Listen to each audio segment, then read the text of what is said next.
Se tem uma marca que todos nós temos alguma referência em algum momento da nossa vida, essa marca é Boticário. Seja pelas memórias dos presentes, pelas aquelas fragrâncias que marcaram com certeza alguma fase da sua vida ou por aquelas propagandas emocionantes no Natal. E pra gente que é do mercado de e-commerce, isso é ainda mais forte do lado de negócio. Gente, eles são a maior franqueadora do mundo. Eles têm o maior e-commerce do segmento de beleza da América Latina e um case surreal de omnicanalidade, né, Vá? É isso aí. E por isso, a gente precisava muito trazer eles aqui para nos contar melhor como que isso funciona por dentro, né? Com um olhar muito focado em dados. Hoje a gente vai entender um pouco mais como ter informações assertivas e organizar tudo isso, né? Dessa cadeia gigantesca aí que existe. Então, hoje o papo é sobre Boticário e como está essa organização de dados lá dentro. Então, pega o seu café e vem para essa conversa.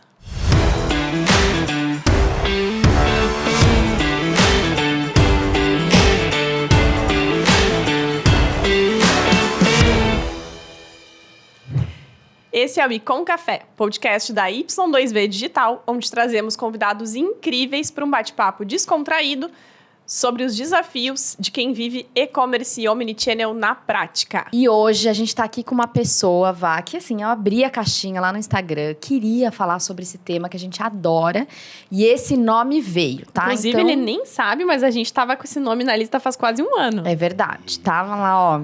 Então chegou a hora, chegou a nossa hora. Então, vou apresentar aqui o Paulo Marcon, ele é cientista de dados, ele tem mais de 10 anos de experiência nessa área. Atualmente, ele está trabalhando no Grupo Boticário e antes foi Ares & Co também. Ele é graduado e mestre em computação pela Unicinos, além de ter um MBA em gestão da inovação e liderança pela FGV. Muito bem-vindo, Paulo. Obrigado, que responsa tá aqui, hein? Meu Deus.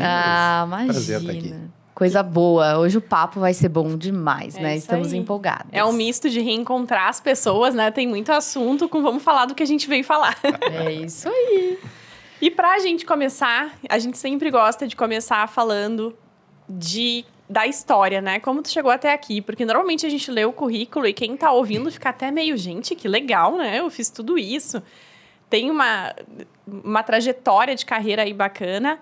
E como a gente fala sobre quem também está entrando, né, nessa carreira de e-commerce, omni e áreas aí que envolvem tudo isso, acho que é sempre legal contar como foi essa trajetória e dividir com todo mundo.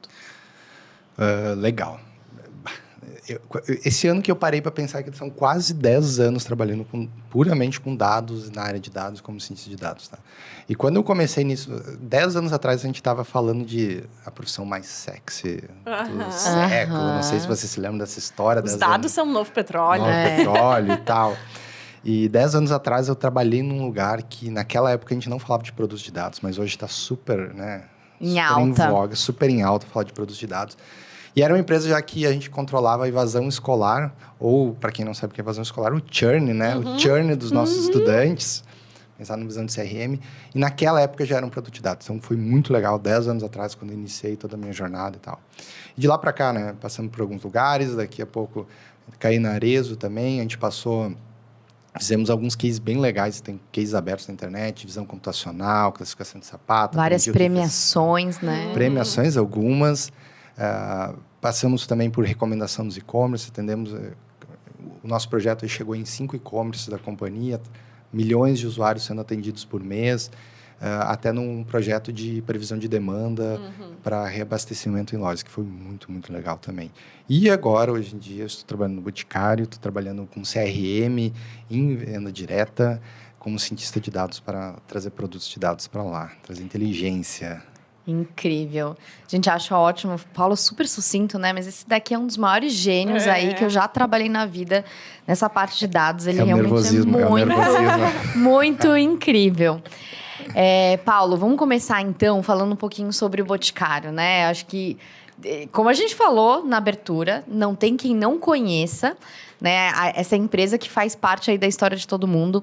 E a gente tem até uma brincadeira, né? Que a roupa, quando a gente recebe alguém, sapato, a gente tá sempre vestindo. E o Paulo perguntou, vocês estão De Boticário. Estamos vestindo Boticário também, né, gente? Fez muito parte da minha história, adolescência, amo. Realmente a gente, às vezes, tem algum cheirinho que marcou uma fase da vida. Tem uma nostalgia aí junto também, né? Mas acho que muita gente talvez não deve saber, mas o tamanho do grupo, das marcas que fazem parte.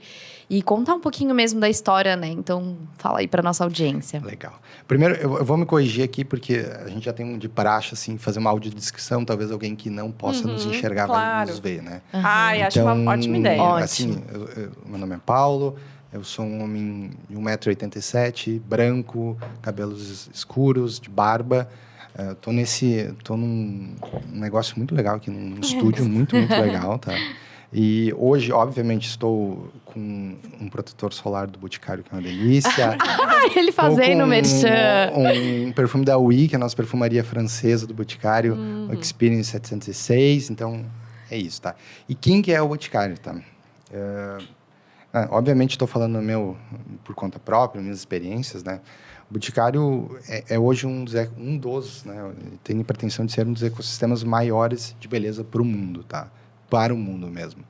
A gente já está falando aí de quase 50 mil colaboradores, sendo 18 mil diretos, sabe? Muita gente, muita gente. Temos fábricas, temos 3 fábricas aí, vários centros de distribuição em todo o Brasil. Temos...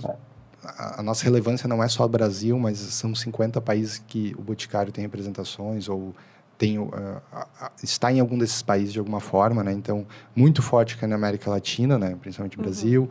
Portugal já tem alguns bons anos que tem uma representação lá, tem venda direta por lá também. Mandar um beijo pra Thaís, que tá lá, né? Ela ouve, eu tenho certeza que ela vai ouvir esse episódio também. Um beijo, Thay. Thaís é muito legal. Então, é um grupo gigante, tá? Gigante, tá?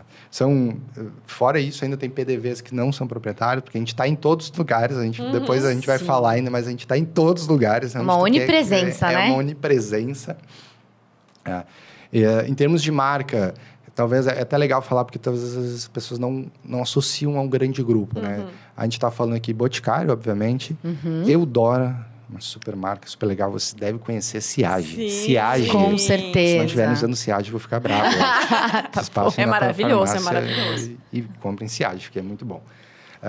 Boticário, então, Eudora. Quem disse Berenice também, super muito comum ver em shoppings também. Tem muito pouca gente associa, né, o Boticário ainda. Vult também, gente. Marca maravilhosa, né, que o grupo comprou, né? Truss, agora a gente comprou recentemente, o grupo comprou a Truss, então a gente também está no segmento de salões. Truss, gente, assim, sim. Eu não uso, mas a minha esposa diz que é, assim, maravilhoso, é muito bom. Tem que fazer um pouquinho de jabá aqui, né? Isso aí, tem que, óbvio. Claro. E Dr. Jones também, marca voltada para um público masculino. E a Tokito também, por todo o Brasil aí, tá? Então, gente, muitas marcas. Muitas marcas. Além disso, ainda a gente também tem uma representatividade em marcas de tecnologia. Então, por exemplo, a gente tem a GVB aqui de Canoas, falando de pertinho aqui, do grupo. Então, focado muito em dados. Tem a Casa Magalhães, lá no Nordeste, focado para PDVs. Então, é um braço para atender PDVs. Recentemente também Equilibrium, que é uma plataforma aí de logística tecnológica. Então, assim, é muita coisa, é muito braço, é realmente um grande grupo. E a gente é um grande grupo mesmo, todo mundo junto. Para fechar, assim, resultados financeiros, eu queria dar uma pincelada. Hoje, 2021, o grupo fechou com 18,1 bilhões de GMV. Nossa. Em 22, cresceu mais 30% e fechou em 23,6%. E para 23, eu não sei disso, não tem números divulgados, mas a minha expectativa é que seja muito grande também esse resultado. Vai ser um estouro. Sim, a gente torce, tá? Nossa então, Senhora. É muita coisa. Gente, é muito grande. É realmente incrível. Um ecossistema, né? E eu acho que é muito legal pensar em marcas que elas são do mesmo segmento, né? Se a gente olha assim, Boticário tem maquiagem, Vult tem maquiagem... Quem disse Berenice tem maquiagem e como elas conseguem ter uma personalidade tão própria, né, em cada uma delas e fazer esse complemento aí. É verdade. E não é um trabalho simples, mas é muito bem feito de posicionamento de marca Sim. e tudo mais. Então, Não gera competição, não gera né? competição. Até mesmo nos canais também, isso é uma grande dificuldade, né? De uma canibalização, se fala muito disso. Mas hoje a gente tem muito bem modelado todos os canais, quem que a gente vai atender em qualquer lugar. Então, não tem sobreposição de público é pequena. E dentro... Aliás, sobreposição de público eu não gosto de falar, né? Porque dentro do público tu tem diferentes necessidades ao longo do dia, inclusive, Sim. né? E aqui tu vai ter sobreposição. Então, a gente está em todos os lugares sem se canibalizar, né? É isso Uau. aí, muito bom. E legal a gente falar que, enfim, é um grupo de moda, né? De beleza. Que é o grande ponto do que a gente estava falando aqui. Ah, sobrepõe, não sobrepõe, são muitas marcas e tal. E a gente vem de uns últimos anos de grandes startups, grandes grupos de tecnologia dominando, né? A gente vendo, assim, empresas surgindo e atropelando algumas empresas grandes.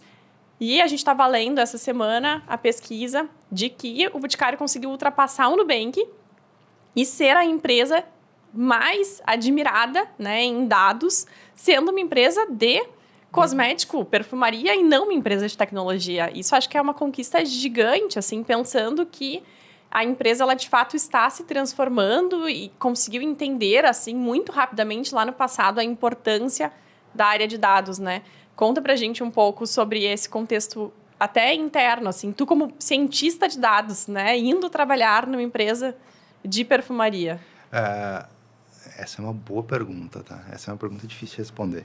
Mas é um movimento que a gente sente muito acontecer no dia a dia e nos últimos anos percebeu-se que evoluiu muito dentro do Boticário.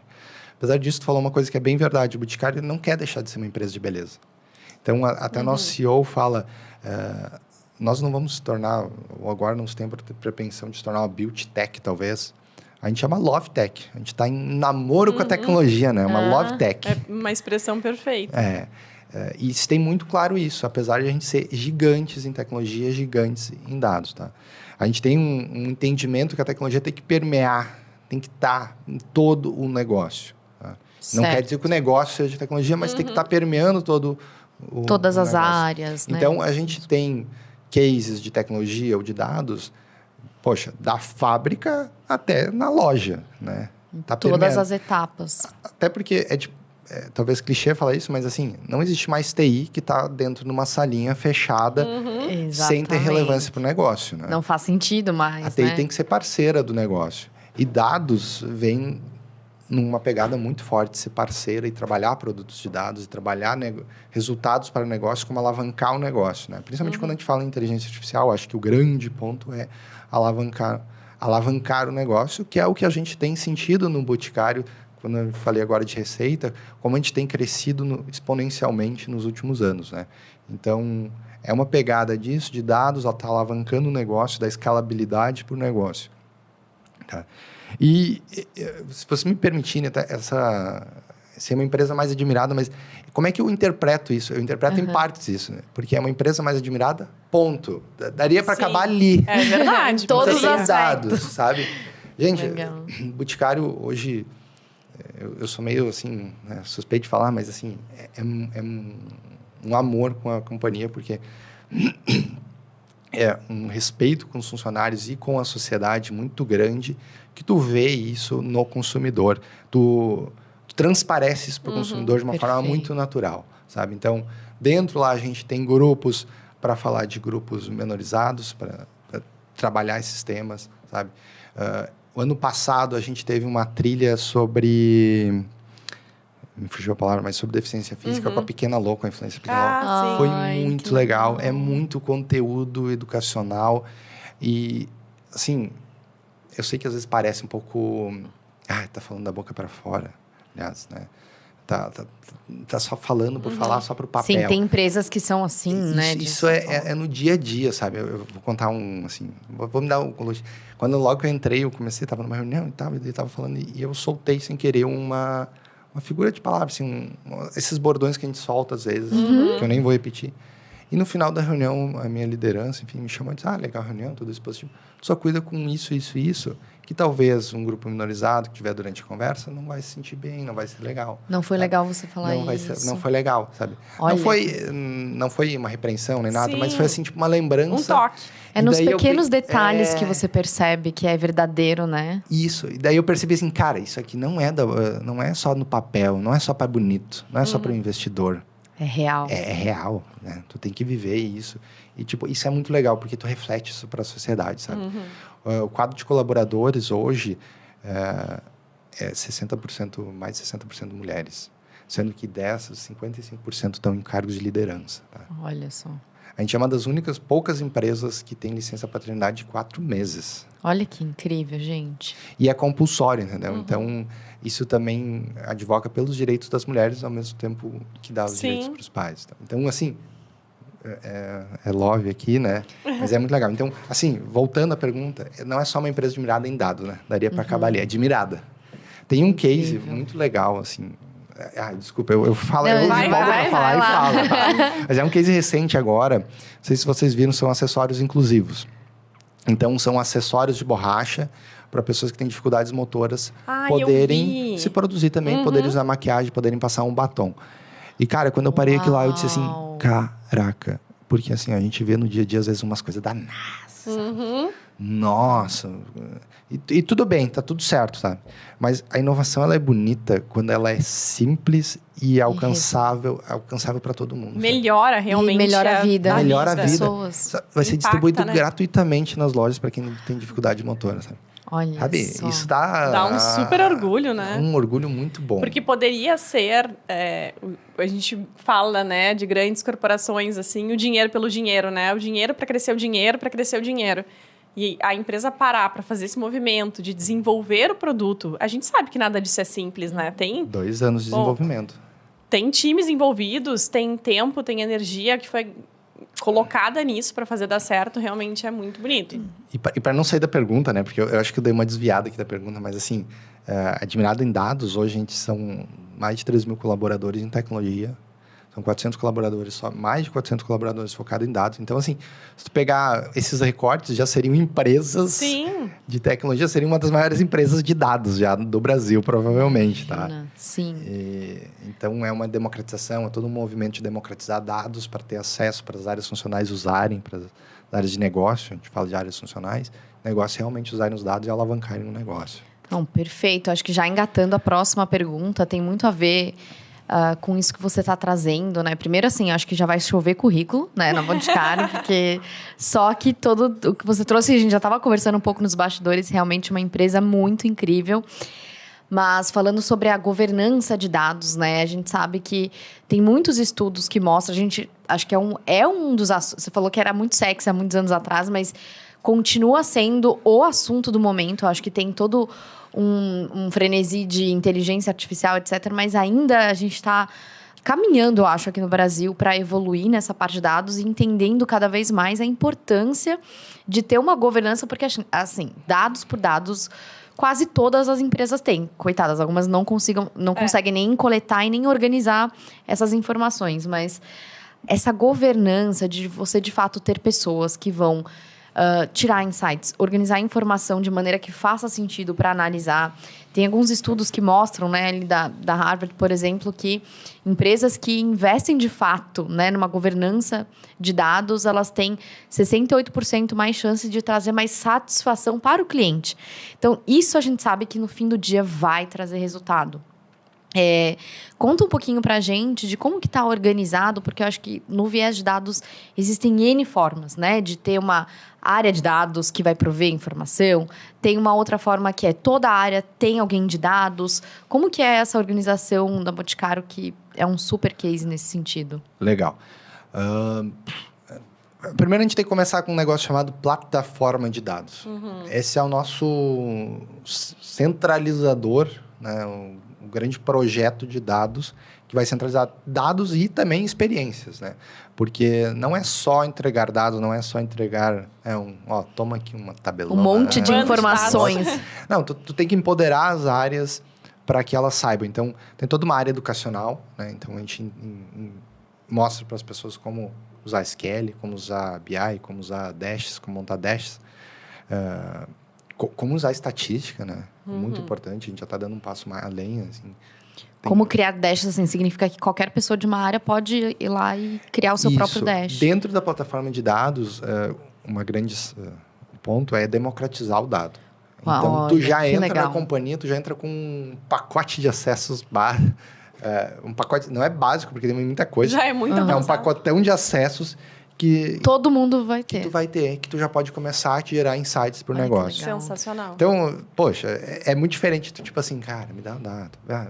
Sim, ou gastar um monte de tempo. Isso gera energia, isso gera uma ineficiência dentro da empresa. Meu Deus, a gente sabe, né, Vá, as dores. A gente sofre muito. E, apesar disso, não é desgovernado, né? Tem áreas de governança, sabe? Então, tem as fatias que a gente também fala assim, a gente gosta, né? Tem as sandbox, né? Caixa de areia lá, que tu pode brincar, tu pode fazer, e também vai ter umas camadas para cima que vai ter um dado íntegro que talvez tu vai estar reposicionando para uma área, para uma alta área, enfim. Então, é um dado já íntegro, mais trabalhado, que tem um carimbo oficial, digamos. Isso. Então, liberdade com responsabilidade e liberdade também com uma governança por trás, né? Até porque a gente tem a LGPD aí, e isso é um assunto muito sério no Boticário. Certo. Então, tu não tem acesso a dados pessoais ou dados de consumidor, pessoais né? Sensíveis, né? Então, são todos eles descaracterizados e tudo mais. Então, tem cultura de dados e tudo mais. Inclusive, tem uma coisa muito engraçada que eu acho, das coisas que me levou assim, não tem Excel, tá? Assim. Então, eu peguei a minha máquina, ainda me lembro, umas coisas que marcam, né? Eu sou desse tipo de pessoa que me marca. Eu peguei a minha máquina e disse, cadê o Excel? Como assim não tem Excel? Cadê o Excel, gente? Olhei assim, cadê o Excel? Não tem? Daí eu fui assim, falei assim, não, se tu quer o Excel, tu vai ter que justificar porque tu quer o Excel. A gente não... Como é que se vive sem Excel? Não, eu tô muito chocada com essa informação. Como assim? Como assim? Daí eu também perguntei assim, como assim? Não, você não vai precisar. Porque o Excel dentro da área de dados, e quem é de dados sabe, assim, é uma maravilha, mas também tu começa a criar significa que você vai ter que puxar tudo na mão, né? Cada um cria seu monstro.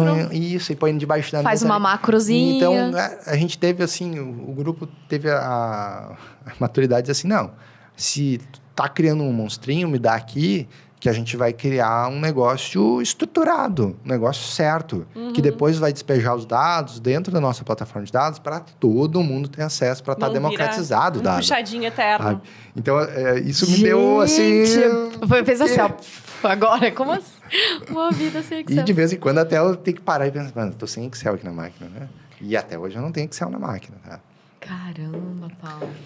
Então, isso é muito legal. Eu acho que é encarar o negócio de frente e dizer assim, cara, que desse jeito não dá escala, o nosso negócio não ganha. Parece uma coisa pequena, mas está muito relacionado com governança. Está muito enraizado dentro das companhias e às vezes a gente não percebe a ineficiência os malefícios disso, sabe? A gente só vê os benefícios, mas às vezes não vê os malefícios.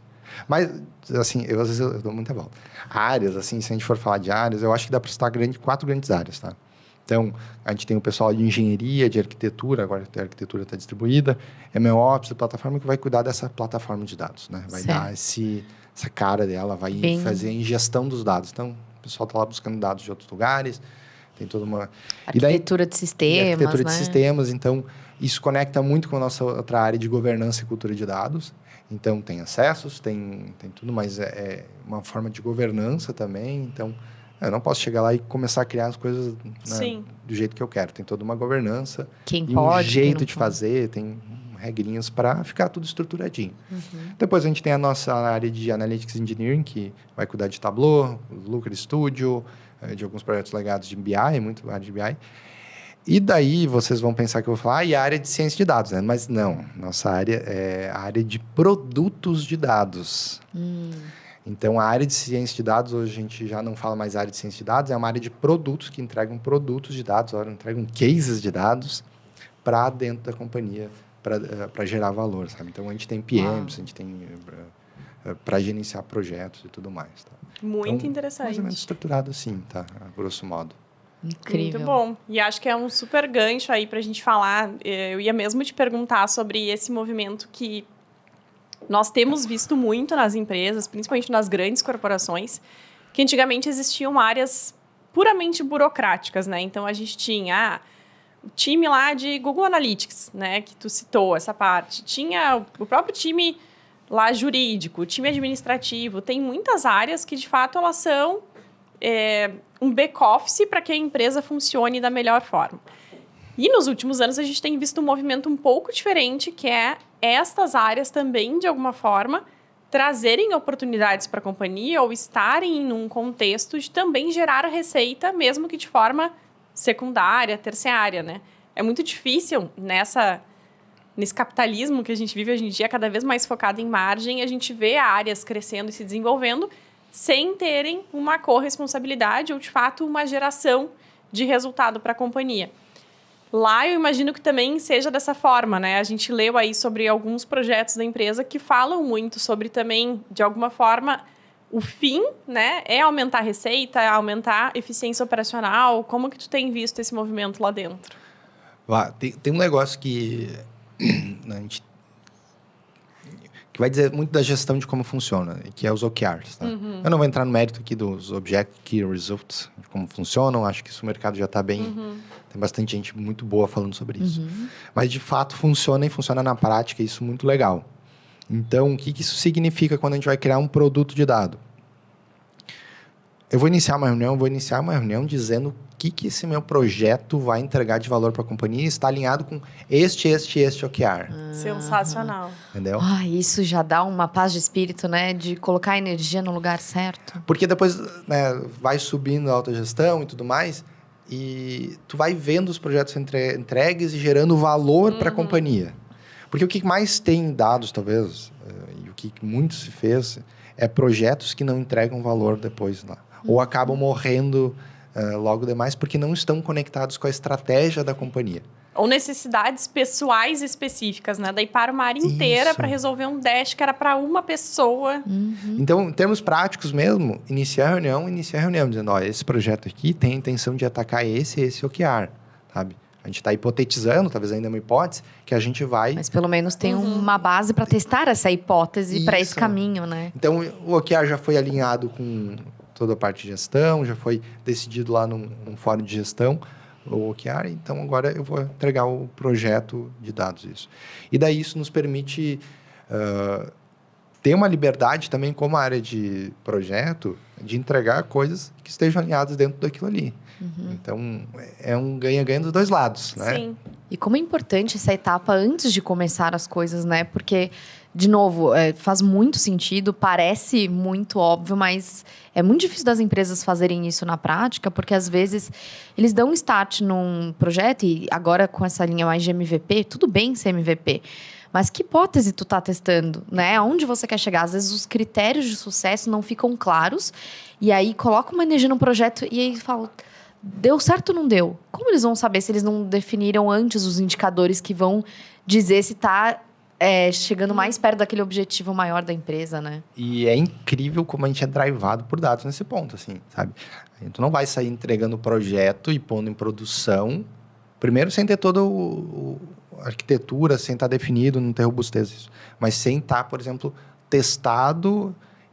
ter levantado uma hipótese, ter testado a hipótese, comprovado com dados que isso aqui vai entregar valor. Ou espera-se que entregue valor, né? Porque quando põe em produção nunca se sabe. Mas então, é bem comum, então, vou entregar um projeto. Não, vamos antes verificar para trás, vamos tentar aplicar esse modelo aqui, o que tu está gerando de modelo de negócio, modelo matemático, enfim, seja o que for. Vamos aplicar para trás, ver como é que se comportaria isso, vamos simular isso. Deu bom. Deu bom, então agora vamos aplicar num pedaço da nossa base. Vamos fazer um teste AB, um teste de caso controle. Deu bom, agora a gente vai para o projeto. Então, eu acho que esse também é um diferencial como dados, né? Nossa. É uma empresa muito drivada por testar e ter dados e capturar dados. Um formalismo estatístico e matemático, assim, formidável. Não vi em outras companhias isso. Então, assim... um baita formalista, tem gente muito boa lá, tem muita gente boa mesmo, então realmente é uma empresa drivada por dados e para testar, teste AB, né, que a gente fala de e-commerce, teste AB, teste de caso controle, mas não só no e-commerce, tá, em todo o que a gente for disparar aí de CRM e tal. E eu imagino que isso dá uma satisfação pessoal grande, né? Porque muitas vezes nós estamos na empresa e acabamos envolvidos aí em um projeto que no fim do dia ninguém do time acredita que aquilo de fato vai gerar valor no final. E a gente investe aí meses de energia por fazer alguma coisa que a gente não está seguro que vai ser bom. E tudo bem errar, né? Acho que faz super parte desse contexto todo. Às vezes, no papel funcionava muito bem, né? A gente testou a hipótese para trás, a gente foi... E não gerou valor, mas está tudo certo. A gente acreditou nesse negócio até o fim e vamos partir para a próxima. Agora, fazer sem acreditar é muito duro, né? É um salto de fé que não é muito... É meio complicado, né? Não, e toda essa governança explica o tamanho de crescimento que vocês estão entregando ano após ano, mesmo, né, nos últimos anos, que a gente vê uma dificuldade maior, assim, em termos de varejo, né? Sem sombra de dúvidas, né? Assim, os últimos anos tem sido muito ruim economicamente para o país. A gente sabe disso, tem muita gente que está dando tropeços. Mas, enfim, sem olhar muito para o restante, a gente vem vindo com uma saúde muito boa, assim, incrível, né? Entregando resultado em cima de resultado. Muito então, é muito legal isso. E falando agora um pouco sobre omnicanalidade, né? Vocês, é uma marca que tem aí mais de 4 mil lojas físicas. A gente estava falando, a gente vai falar um pouco mais sobre pontos de venda. É realmente um case de omnichannel no sentido de ter franquias, tem loja própria, tem o e-commerce que é muito forte. E além de tudo, né, não sei se eu posso dizer que seria omnichannel, e no caso seria mais uma multicanalidade, que é um grande case de revendedoras. A gente não vê tanta informação assim no mercado, mas a gente sabe que Boticário foi revolucionário nesse sentido, né, de transformar o negócio, trazendo essa nova frente que até então a gente não acharia que seria óbvio, né, para Boticário. Então, conta um pouquinho se vocês conseguem ter, né, um pouco dessa visão 360 ou até os ganhos que a gente tem plugando ali o mundo do on com off, enfim. Legal. Bom, a nossa jornada é bem comprida, assim. Aliás, a jornada não em si, mas os pontos de onde a gente está, a gente pode desenhar uma jornada bem comprida, porque você pode pensar primeiro que a pessoa vai ser atendida no salão de beleza e vai usar um Truss, né? Vai usar o produto da Truss no salão de beleza. Ela pode sair dali, ir na farmácia e comprar um shampoo Eudora Siage, porque a gente vai estar ali também no PDV não proprietário. Ela pode chegar e ser atendida em casa por uma revendedora, um modelo de venda direta, né? E ela ainda pode comprar pelo e-commerce, mandar entregar na loja e ir na loja buscar o produto. Então, que pode ser uma franquia. Que pode ser uma franquia. Então, é grande o ponto. Até uma curiosidade lá... Curiosidade, vou fazer um parênteses, curiosidade. Lá a gente chama de Aero as nossas lojas próprias. Porque a primeira loja própria foi no aeroporto de Curitiba, se eu não estou enganado. Então, lá tem um negócio que a gente chama... Loja própria, a gente chama de Aero. É bem legal isso, né? Muito bom. É uma referência lá de 1977. Para não perder a origem. Não perder a origem. É muito legal, né? Olha só. Então, fecha parênteses... É gigante se tu parar a pensar assim, aonde a gente está, aonde a gente se posiciona, como a gente se posiciona e todas as marcas que estão sendo atendidas ali. Então, se consolida numa plataforma de dados que a gente falou, de ter os dados lá. Olha o poder disso, né? E daí, eu já falei vários pontos de contato, isso dá um monte de dados. É muita coisa. E permite daí a gente ter personalização, entender o cliente. Poxa, a gente fala tanto tempo sobre entender o cliente. Né? Então, isso nos permite entregar dados para as áreas funcionais, para gerar insights, mas também para a área de produtos de dados, gerar análises preditivas. Então, a gente está falando aqui desde lá da gestão da fábrica, a gente entender qual vai ser a demanda e colocar o produto dentro da loja e colocar o produto certo. Porque isso também é entender o que tu vai precisar naquele lugar. Não adianta tu chegar na loja e dizer assim, eu quero tal produto e não tendo produto. Eu tenho que entender o anseio da pessoa, e tu pode chamar isso, né, de previsão de demanda ali, mas é um anseio do consumidor em querer um produto. E a gente tem cases de produtos de dados atendendo desde a gestão da fábrica, desde a previsão da demanda da fábrica até a previsão que vai ter dentro da loja para colocação de produtos, colocação de volume de produtos, tá? Então, é isso ter uma visão 360. Isso é um desdobramento, eu diria, da visão 360, né? Personalizar toda a comunicação, ter uma comunicação que seja realmente omnichannel entender. Eu acho que a gente está num modelo, num ponto que inverte a relação, né? A gente não diz mais o que eu preciso mandar para o meu consumidor, mas sim o que o meu consumidor precisa receber de mim. Perfeito. Eu não quero mandar spam para a pessoa. Perfeito. E não só pelo consumidor, porque também, assim, hoje o WhatsApp funciona super bem, né? O WhatsApp, putz, baita canal de comunicação. Só que é caríssimo. É muito caro. É muito caro mandar mensagem pelo Pra WhatsApp. quem não trabalha no Sim. varejo, gente, nunca fez essa conta, olha... É caríssimo. Então, por que eu vou me comunicar pelo WhatsApp se eu posso me comunicar pelo e-mail e eu sei que o e-mail funciona para ele? Fazer essas escolhas, Fazer né? essas escolhas, ser inteligente, tu também reduz custos, tem uma eficiência operacional nesse sentido. E tu falou num negócio que também é muito omnicanal e eu tenho amor também, é a venda direta. Queremos saber. Eu não conhecia a venda direta até entrar no Boticário. Venda direta tem sido um baita de um case para o Boticário, onde alavancou muita coisa. A gente não nasceu como venda direta, mas nos últimos anos, certamente, acho que eu posso dizer que a gente se tornou referência em venda direta. Sabe? A Eudora não nasceu lá atrás? Como... Eudora nasceu como venda direta, tá? Boticário, claro que não, né? Mas como eu digo assim, nascendo como marca Boticário, não nasceu talvez como venda direta. Nasceu não como... era o core da empresa, não era o né? core da empresa, não era a franquia. E hoje já tem uma participação muito grande nos resultados. Para quem está nos assistindo aqui, venda direta, a gente eu não falei, venda direta, o VD, acho que é importante é a venda traduzir. de revistinha, como a gente vai conhecer a venda de revistinha, mas hoje em dia nem tem mais... tem revistinha ainda, mas ainda já é pelo celular, já É pelo digital, WhatsApp, olha é aí, digital. gente, tá vendo? Você que é gestor de e-commerce, vamos dar uma atenção aqui, porque pode ser um plug aí, hein? É mais um canal de vendas, né? É mais um canal e é um canal... Putz, Uma força de venda, né? É uma força de venda gigante que tem dentro da companhia. E eu gosto muito de pensar nisso. Se tu acha que e-commerce tem capilaridade, é porque tu não viu como é que é venda direta. Eu acho que é legal lembrar pra galera que tá nos ouvindo que tem... A gente fala que correio chega em todo lugar, mas não chega, gente. Tem lugar que o correio não chega e que uma representante pode chegar, né? Conta uma isso. revendedora. Gente, deve de ter, assim, gente que tá vendendo dentro de um barco lá no Amazonas, no meio do rio. Sabe? Deve ter revendedora lá, porque é muita revendedora e a gente ama elas, super carinho com elas, né? E busca entender muito os anseios dela como parceiro de vendas, né? Como parceiro de vendas. Porque é uma força de empreendedorismo também.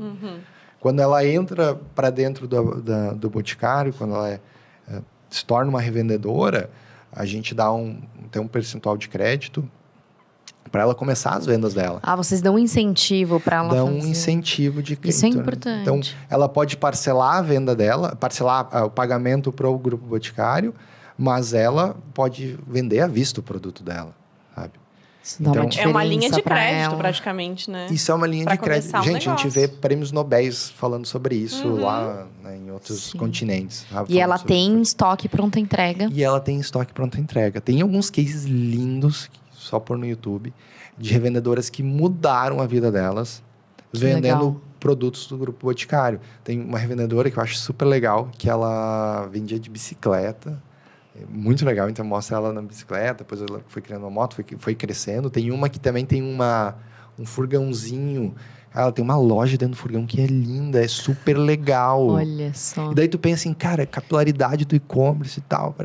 Mas, pô, ela tá na porta a porta entregando. Em tudo que é lugar. E daí ela faz pelo WhatsApp, as pessoas chamam ela vai, ela mostra o produto, ela demonstra o produto. Tu pode sentir o cheiro, tu pode experimentar e fazer, obviamente, a compra, né? É um produto muito sensorial, né? Que faz sensorial. total diferença. Então, é muito legal essa parte, assim, sabe?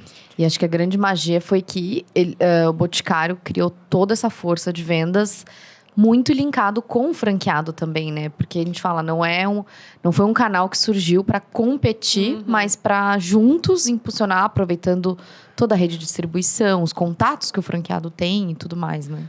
Total. O franqueado hoje ele é ainda um grande parceiro, vai continuar sendo, né? Um grande parceiro tanto do Boticário como loja, mas também dentro desse modelo de venda direta. Ele é uma peça-chave dentro da venda direta, tá? Isso foi uma baita sacada. A gente tem franqueados que têm lojas que a gente chama de espaços de revendedores, que são lojas especializadas para o revendedor. É uma loja do franqueado que revende para o revendedor.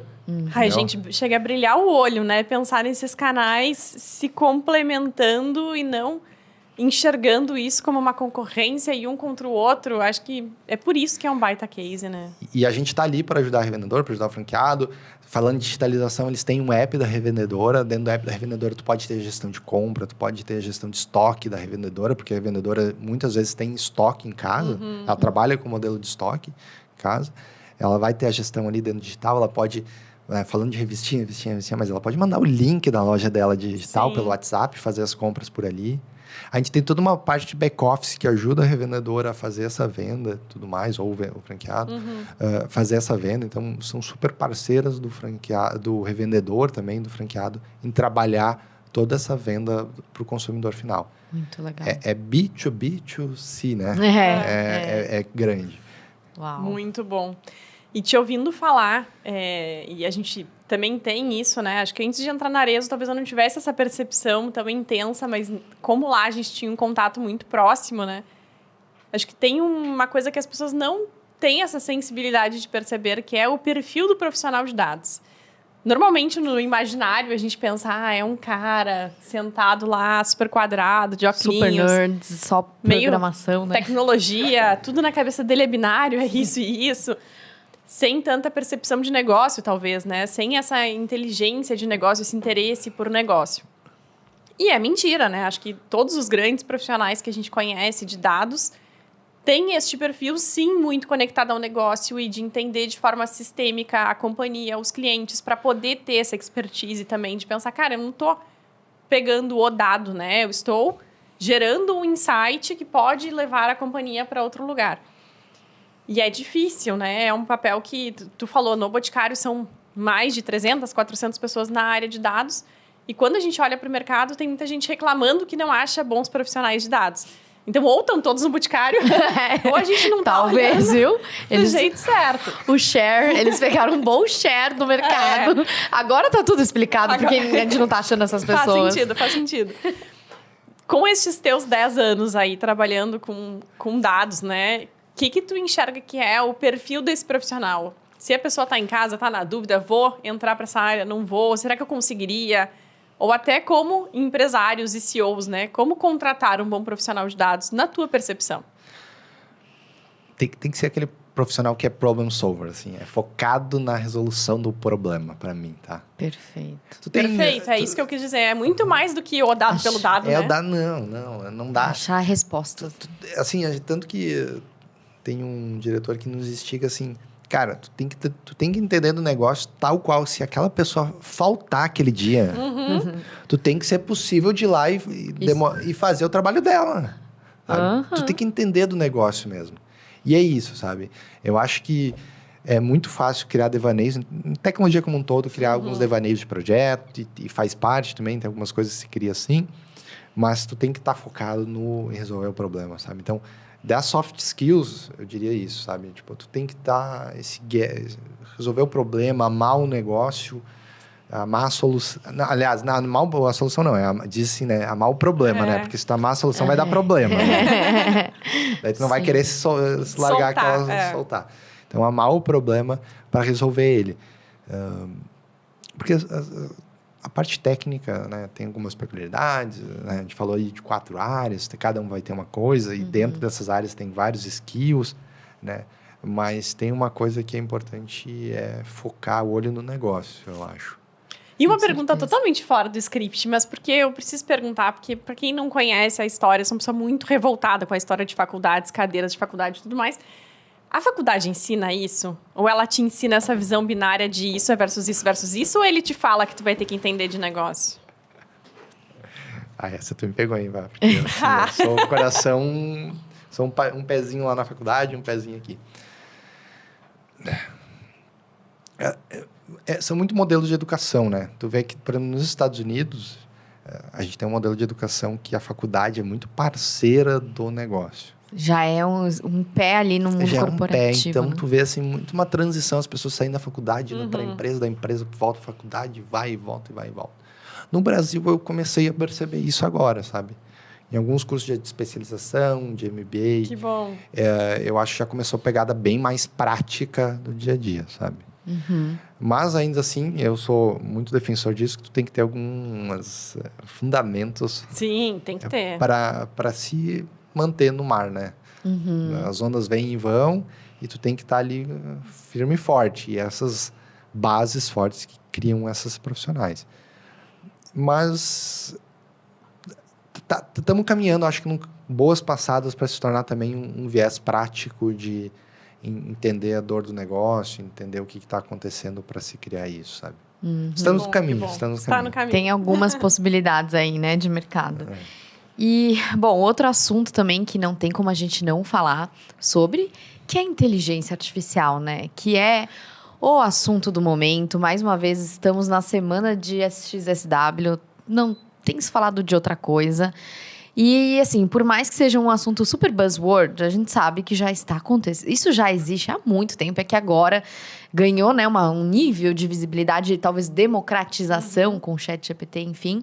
Mas tu é um cara que coleciona aí muitos cases, eu gosto muito da ideia de trazer para nossa audiência de uma forma um pouco mais tangível, né? Porque ao mesmo tempo que a gente fala de ChatGPT, a gente sabe um pouco do uso, mas às vezes a inteligência artificial linkada a BI parece algo muito distante, mas o que eu acho muito legal de tudo que você construiu é que você é problem solver, né? Como falou, é trazer um problema que está ali enrolando no trabalho e, de fato, aplicar a inteligência artificial unido a dados para resolver um problema de negócio. Né? Eu acho que é muito maker isso, né? Não é algo muito surreal, tão distante da nossa realidade, ou que vai fazer assim, algo muito explosivo, não. São coisas práticas. Então, conta um pouquinho, seja de Boticário ou até um pouco da sua trajetória aí, de alguns cases e como vocês estão colocando na prática. A inteligência artificial é um troço assim que eu penso, tipo, não tem, eu acho que é algum lugar dentro do Boticário que a gente já não está trabalhando, alguma coisa ou experimentando. Em termos de SXSW, a gente tem falado muito sobre humanização até da inteligência artificial, e eu acho que está muito em voga até trazer esses dois temas vinculados.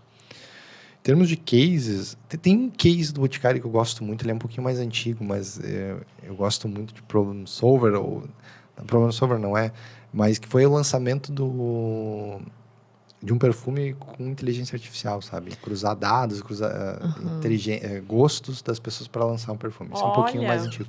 Mas eu acho super legal, eu acho super uma aplicação prática que teve um negócio, né? Tangível, né? Tangibilizou. Super tangível, né? Teve vendas no negócio. Então, acho um case muito legal que tem Boticário. A gente tem outros cases aí.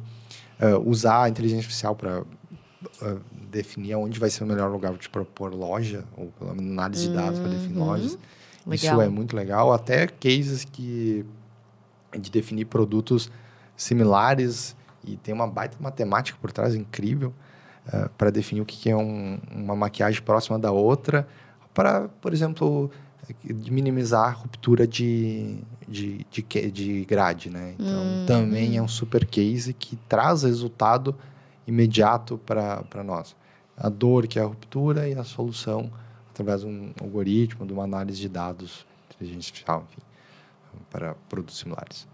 Confesso que desde que nós começamos a conversar de manhã, né, antes das câmeras aqui, uma coisa que fica muito na minha cabeça é a complexidade de gestão de tudo isso, né? Porque uma coisa a gente, né, como gestor de e-commerce, eu preciso abastecer uma loja. Era difícil, mas estava tudo bem. Às vezes acertava mais e errava mais. Quando entrou a omnicanalidade, eu preciso abastecer essa loja porque é o meu fluxo normal e para o que pode ser o fluxo vindo também das lojas físicas, de PDV, e que precisam contar com o meu estoque, tá? Ficou um pouco mais difícil. Quando eu coloco isso numa cadeia que tem o e-commerce, tem as lojas próprias, tem franquia, tem revendedor, e isso em muitas marcas, acho que inteligência artificial, estatística, todos os pontos que tu trouxe aqui são essenciais para essa cadeia funcionar da forma certa, né? O Edu falou grade, eu falei assim, gente, a ruptura deve ser bem tranquila, mas não, realmente maquiagem é um caso enorme. Da paleta de base é algo surreal. Então, o nível de complexidade de sortimento é grande também. É grande. São milhares de produtos colocados para produção. E, tipo, o tempo todo a gente está repensando produtos e está falando. A gente tem uma parte de laboratório, agora vou voltar lá para o início, mas assim, tem uma parte de laboratório gigante do Boticário. A gente desenvolve produtos. Tem o laboratório de neurociência agora. Cara, um negócio super legal, assim. põe os eletrodos na cabeça e tal, para entender a percepção das pessoas e tal. Nossa, então, tá que sendo demais. lançado produtos o tempo todo, sabe? Tem novos produtos o tempo todo. Produtos com tecnologia, agora foi lançado Hair Code com NFC embarcado, sabe? Realidade aumentada, sabe? Todos os produtos de tecnologia, isso causa quebra de grade. E daí é o que é... Né? São inúmeros produtos. Tem que ter uma gestão, uma inteligência por trás para a recolocação desses produtos e entender quais são os movimentos de mercado, entender que uma loja talvez pode funcionar como um mini CD, e daí tu tem que reposicionar os produtos, entendendo da omnicanalidade, entendendo do fluxo de revendedores que vai entrar ali dentro também. Sim. E outros movimentos de mercado, como também a gente muito influenciadoras falando disso tudo, que muda muito a dinâmica verdade. O digital também traz, do dia para noite pode explodir alguma coisa. Pode explodir. Então, também temos que ter um monitoramento sobre isso para ver como é que vai ser a cadeia de abastecimento disso tudo, sabe?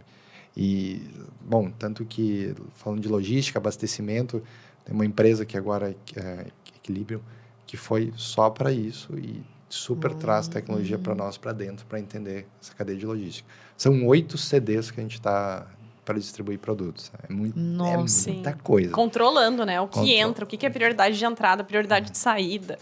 Então, e são CDs super tecnológicos. É muito legal ver os robozinhos lá trabalhando. Então, assim, voltando ao tema de dados, é tudo dados. Né? É tudo dado. É tudo dados. Análise preditiva muito forte, né? Análise preditiva, análise... eu acho também que, assim, não adianta também ter só dados e tu não fazer nada com eles. Né? Daí também não adianta, né? E eu acho que ter uma área de produtos de dados é a consolidação disso.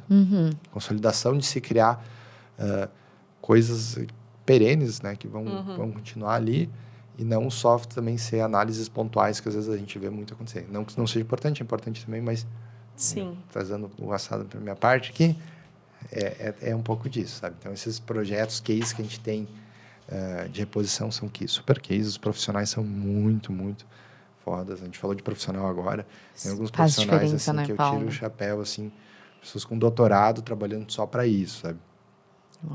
Super... Não é milagre, né, gente? A gente estava falando disso antes de abrir aqui as câmeras, que quando a gente olha toda essa robustez, uma empresa desse tamanho, perene, né, há tantos anos no mercado, não é à toa. Tem muito investimento por trás, muita gente boa, é contratar o cara do doutorado, é construir uma área de 300 pessoas só para olhar para dados, só não, né? Para olhar para dados com essa robustez necessária.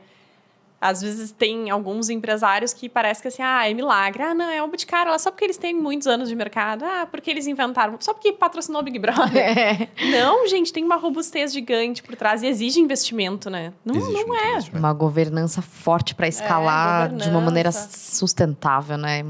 Faz muita diferença. E o que vem pela frente, Paulo? Nos conta. Porque assim, a gente falou... Aqui já parece uma coisa que está anos-luz de várias empresas que estão acontecendo hoje, né? Que empolgante, né? Nossa, eu fiquei muito empolgada. Eu queria ir lá dentro do Boticário. Eu também. Gente, tô querendo super marcar uma visita aí de benchmark, se alguém quiser nos convidar. Mas, assim, sabemos que existe um roadmap ainda de coisas acontecendo e por acontecer. Se tu puder dividir com a gente mais ou menos o grande desafio aí... Essa é uma pergunta difícil. O grande é ótimo, né? Devia ter uns... Mas assim, 2023, na minha percepção aqui, agora falando, tá? 2023 vai ser um ano... 2024. Já estamos em 2024. Desculpa. 2024 vai ser um ano muito de entender, eu acho que... como é que a IA generativa vai entrar para dentro do nosso negócio, tá?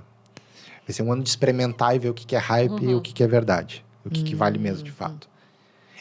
Para mim, é consolidado que isso vai mudar o cenário... mundial, o cenário de negócios todo. Tipo, não tem como não falar sobre isso, né? Não tem como não falar sobre isso e começar a entender.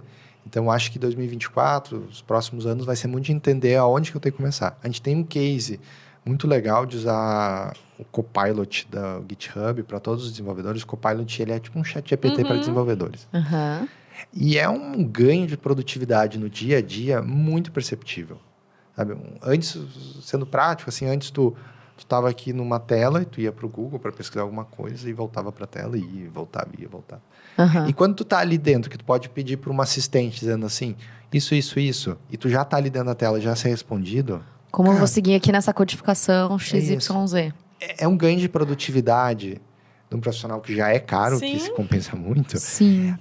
gigante, sabe? Então, é um case de Generative AI, de uso de ferramentas. Então, eu acho que a visão de futuro é começar a entender onde faz sentido tu usar ferramentas, onde faz sentido talvez tu ter um próprio, quais cases fazem sentido, o que é hype e o que não é. Muito bom. Nossa, incrível. É realmente tangibilizar esse hype do momento.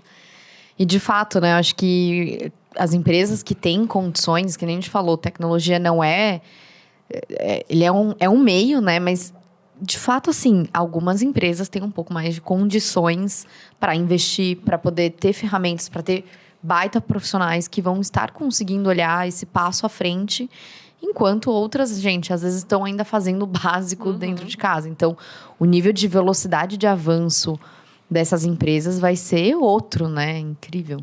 Muito bom, muito bom. E já nem acredito que a gente está chegando já na reta final. Dá vontade de ficar assim até Tá muito bom. ano que vem falando. Temos que marcar mais outros, né? Pra gente falar de assuntos mais específicos, mas eu acho que foi já incrível para ter, né, a gente poder entrar um pouquinho, né, nesse universo boticário de uma empresa que a gente admira tanto, mas muito legal saber um pouquinho mais dos bastidores. A gente, acho que só aumentou aí a nossa admiração e curiosidade, né, pela empresa. Mas aí agora a gente vai para as nossas perguntas clássicas, estamos caminhando aqui para o final. E a pergunta que a gente vai fazer, que a gente sempre faz, é se você pudesse escolher uma pessoa no mundo para tomar um café, quem seria essa pessoa, Paulo? Bem... Se fosse para me servir café, eu ia dizer que tem um cara que ganhou o World Champions de café em São Paulo. Curiosidade minha é que eu amo café e eu tomo. Mas vá lá, para tomar um café comigo... Pá, eu vou soar meio clichêzão, assim, mas seria o Steve Jobs, né? Boa. Se pudesse. Boa. Baita É conversa. clichêzão, mas assim... Cara, para mim, tem um porquê, né? O cara viveu o início da computação. Eu sou computeiro de raiz, né? Aham. Ele viveu o início da computação. Se tu ver a biografia dele, é um negócio, assim, surreal ver, assim, ele iniciando todo o desenvolvimento, entendendo todo aquele movimento inicial de décadas passadas. E daí tu vê que ele traz um negócio de produto muito forte. E eu acho que ele é um grande artista, porque eu faço distinção de, tipo, artista, que o artista traz coisas que tu nem sabia que tu precisava. Né? É diferente do cara popzinho que tu te entrega o que tu tem, do cara que te traz um negócio que tu nem conhecia. Então, ele foi um gênio. Como realmente. pessoa de produto, como pessoa de gestão, gestão talvez nem tanto, mas pessoa de produto, de visão de negócio. Visão de negócio, eu acho. A Pixar, assim, a história da Pixar, o que ele passou por lá também é fantástico. Então, de computeiro a pessoa de produto, eu acho que seria ele. Boa. Perfeito. Muito bom. E pra gente deixar, assim, como um grande recado para todos que ouviram o episódio, o que tu gostaria de deixar como sendo um conselho, uma mensagem final para que todos pensem sobre e fique marcado aqui no episódio? Essas últimas perguntas, elas fogem do técnico e ficam difíceis, né? Difíceis. Não, eu vou pegar o gap do que a gente estava falando de visão de futuro, tá? E já falando, eu acho que aqui, né, vou falar um pouquinho de puxar para inteligência artificial, mas eu diria assim, se ficar a mensagem comecem a testar Generative AI. Testar, né? Se é uma empresa pequena ou uma empresa grande, deveria estar testando alguma ferramenta. Eu não estou dizendo criar um chat GPT da vida dentro da empresa, isso vai depender do tamanho da empresa. Mas testar ferramentas para isso e começar a utilizá-las no dia a dia e entender como vai entrar.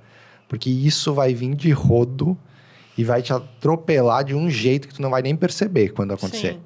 Então, é bom, eu deixei de mensagem, é bom já começar a testar e entender onde que vai entrar isso dentro do teu negócio. Posso fazer uma pergunta muito for dummies, assim? Para essa empresa, tá? Que acabou de ouvir isso, o que teria de caminho, de ferramenta, de biblioteca?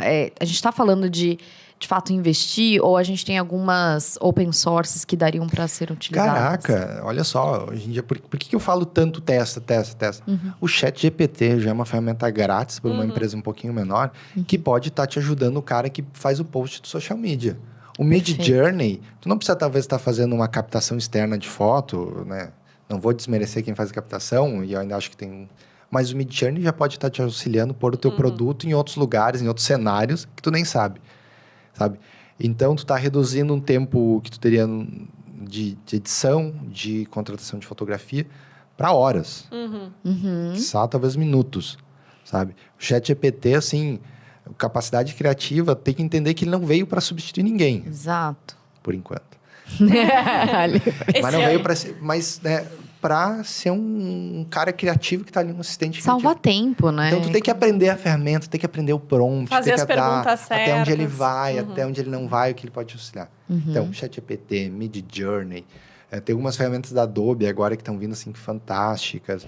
O próprio Google Studio, né? Não sei se já lançou, mas estava para lançar esse ano, que também vai trazer uma super agilidade Fazer para quem é de anúncios. marketing, mídia. Então, olha, ferramentas aí, e tá entrando em todas as ferramentas. Ou seja, pergunta até para o ChatGPT quais são as possibilidades, que dá uma pesquisada, mas assim, acho que o recado ficou super claro. Acho que é um assunto que às vezes gera um pouco de ansiedade para quem não está fazendo, mas acho que ficou muito claro que, assim, ou faz isso, é uma questão talvez de sobrevivência, né? Que nem a gente falava de e-commerce há muitos anos atrás, é a próxima onda, né? Não tem como fugir.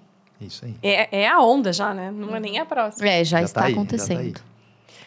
E para fechar, fechadíssimo, então, nos conta quem tu acha que deveria vir aqui sentar nessa cadeira e tomar um café com a gente, porque também teria muito conteúdo para dividir.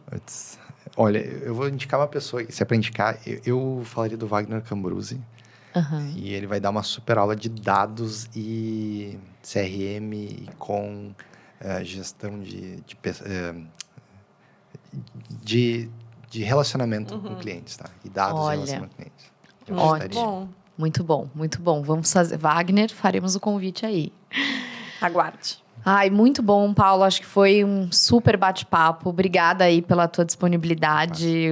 Foi muito legal. Acho que deu pra gente fazer sempre essa provocação. Esse assunto a gente ama e, como a gente falou, ele é tão amplo que a gente poderia ficar aqui um dia inteiro, mas muito legal mesmo, viu? Obrigada por ter vindo aí hoje. Muito obrigada. Eu que agradeço o convite, foi super legal. E obrigada, Boticário, por topar também, né? Que o Paulo viesse. E, bom, acho que é isso então. Aliás, a gente falou que a gente tá vestindo Boticário, mas estamos vestindo Cecília Custom Sim. também. Para quem tiver a oportunidade de estar vendo a gente aí no vídeo.